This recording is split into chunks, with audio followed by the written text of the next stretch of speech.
네, 목요 정치 토크 시간입니다. 역대급 초박빙 대선답게 막판까지 예상하기 힘든 상황이 계속 이어지고 있습니다. 사전 투표를 하루 앞둔 오늘 새벽 윤석열, 안철수 후보가 서로 단일화를 성사시켰는데요. 이 단일화의 영향과 앞으로 남은 변수는 뭔지 전망해 보겠습니다. 배재대 행정학과 최우택 교수와 함께합니다. 어서 오세요, 교수님. 네, 안녕하세요. 예. 사실 정치권도 그렇고 많은 평론가분들이 네. 이제 안철수, 윤석열 후보 간의 단일화는 사실상 무산됐다 이렇게 예상을 해왔는데 어제 TV 토론 직후에 결국 단일화 합의가 됐습니다. 이거 네. 예상하셨습니까, 교수님께서? 예, 저는 뭐 예상을 했었습니다, 사실. 하셨군요. 예. 왜냐하면은 지금 정권 교체에 대한 열망이 50%대를 내려가지를 않았어요. 그러니까 네. 처음부터 지금까지 계속 50% 이상을 정권 교체를 해야 된다. 그런 요구가 있었기 때문에 아마 안철수 후보 입장에서는 상당히 부담을 느꼈을 것 같고 그래서 지난번에 먼저 이제 단일화 제의를 했었고 그게 무산된 이후에도 시간이 가면 갈수록 왜냐하면 이제 초박빙의 순간들이잖아요. 그러니까 예. 시간이 가면 갈수록 압박이 더 심했을 것이다 하는 생각을 해보고 또 하나는 이제 본인의 지지율이 사실은 올라가야 되는데 예.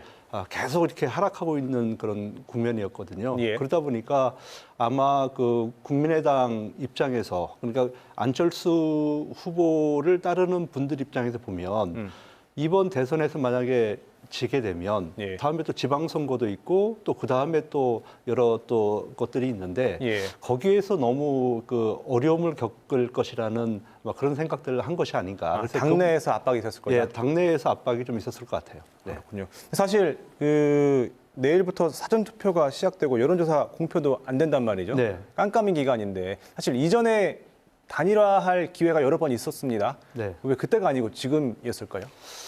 지금 어찌 보면 타이밍이 참 좋은 타이밍이죠. 그러니까 국민의힘 입장에서는 아마 오늘 단일화를 한 건 가장 좋은 타이밍이었다. 저는 그렇게 보는 거예요. 네. 왜 그런가 하면은 예.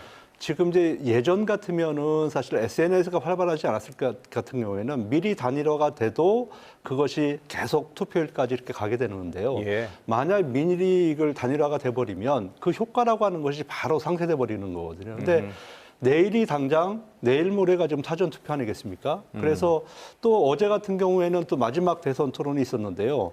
그 윤석열 후보 입장에서는 뭐 실수도 하셨고 여러 가지 또 문제가 있었는데 그런 것들이 한 번에 다 이렇게 묻혀버렸지 않습니까? 그래서 단일화 이슈가 제가 볼 때는 투표까지 계속 갈 수 있기 때문에 아마 극적인 효과를 노렸던 것 같고 또 국민의당 입장에서 봤을 때는 지금 초박빙이니까 지금 순간에 단일화를 해줌으로써 만약에 정권 교체가 됐을 때는 모든 공이 국민의당 안철수 후보에게도 갈 수 있기 때문에 예. 서로 타이밍이 맞지 않았나 저는 그런 생각을 해봅니다.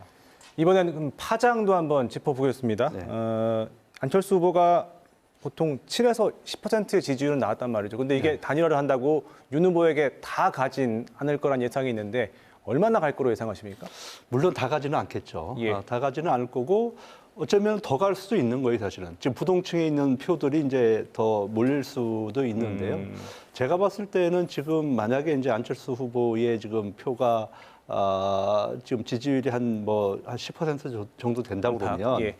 그러면 이거는 제가 봤을 때는 투표일 당일 날에는 그 정도는 안 나올 거예요. 예. 많이 나와야 한 6%에서 한 7% 정도 나올 텐데 저는 그 6%나 7%에서 이 안철수 후보가 가져올 수 있는 것은 한 60%, 70% 가져올 수 있다. 아하. 그러면 한 4%에서 5% 정도는 윤석열 후보 쪽으로 표가 이동할 수 있다. 저는 그렇게 좀 보고 그렇게 있습니다. 보시는군요. 예, 예. 근데 반면에 이 갑작스런 단일화 때문에 안철수 후보 지지층 가운데 예. 이재명 후보 측으로 확 이동할 수 있다라는 예측도 나오는데요. 자, 이 부분은 어떻게 보십니까? 물론 이제 아마 배신감을 느껴서 그렇게 할 수도 있겠죠. 그러나 현실적으로 안철수 후보를 지지하던 그런 층들은 예. 그러니까 이 진보 진영이라기보다는 이제 중간에 계신 분들이 많거든요. 중도층이에요. 예. 그래서 중도층이 갑자기 진보 진영으로 간다는 것은 제가 볼 때는 현실적으로는 쉽지는 않을 것이다. 그런 생각을 좀 해봅니다. 그렇군요.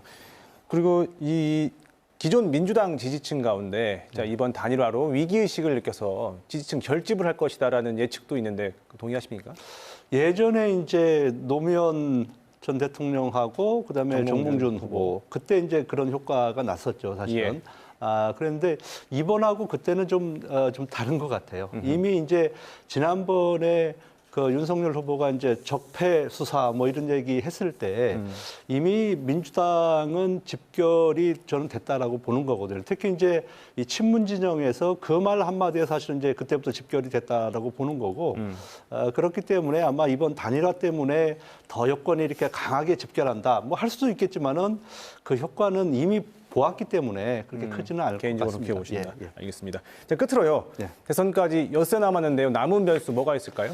짧게 짚어주신다면. 3월 9일 날 박근혜 전 대통령이 지금 그 달성군 사저로 좀 뭐 이사를 가신다는 거잖아요. 예. 확실히 갈지는 모르겠습니다만은 그거만으로도 사실은 큰 효과를 가져올 것이다 하는 생각을 해보고 또 하나는 지금 이제 최고의 그 스윙보터라고 할 수 있는 2030 MZ 세대가 마지막에 어떤 선택을 하느냐 네. 이것도 중요할 것 같고요.